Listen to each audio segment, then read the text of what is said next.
A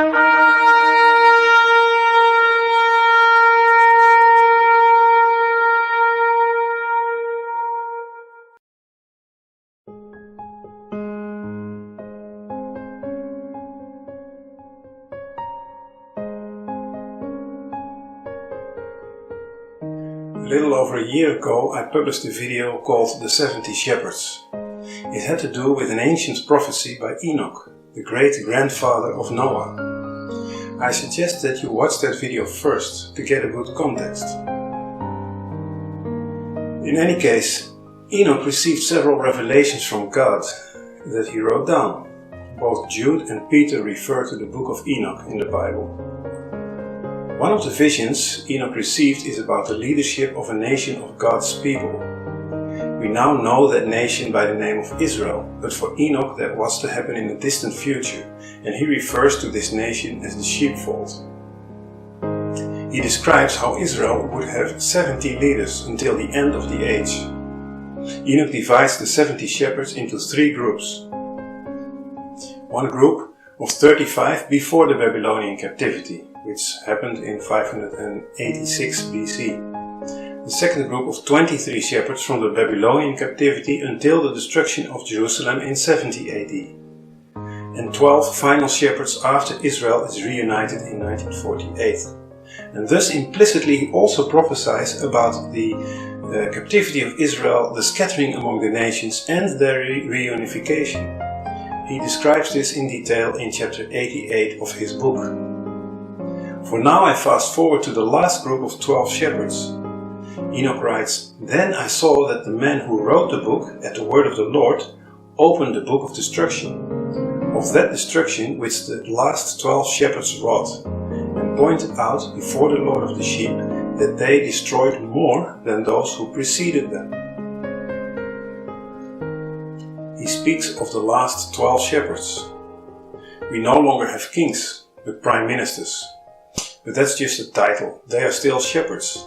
And the list of them is easier to compile since it is very recent history. At least that is what I thought last year. Different from ancient history, some of these shepherds had more than one period in office.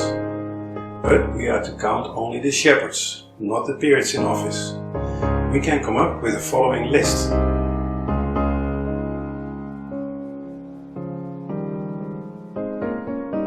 We see that the count is 12 exactly. This is the list I presented last year to you, pointing to the fact that Benjamin Netanyahu therefore must be the last prime minister before the end of the age. Almost miraculously, through 3 elections, Netanyahu survived as prime minister. However, as we all know now, he is no longer in office. Can it be that this ancient old prophecy, after being so accurate thus far, fails with the very last shepherd? Or is something else going on? I looked at the timeline of the offices of prime ministers since 1948 again. That is the period of the 12 shepherds. When counting the 12, we did skip 2 interim prime ministers.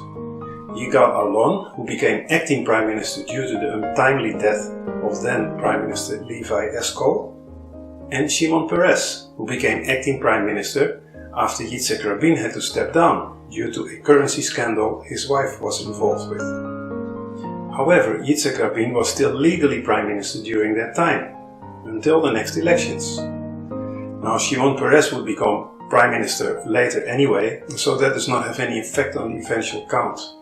However, the principle is that we do not count those prime ministers because they were interim, acting prime ministers. When we go further on in history, we see a similar situation with Ariel Sharon. He suffered a stroke in January 2006. That caused that Ehud Olmert became acting or caretaker prime minister. And although this was formalized during the next elections, Sharon was still alive, though in vegetative state.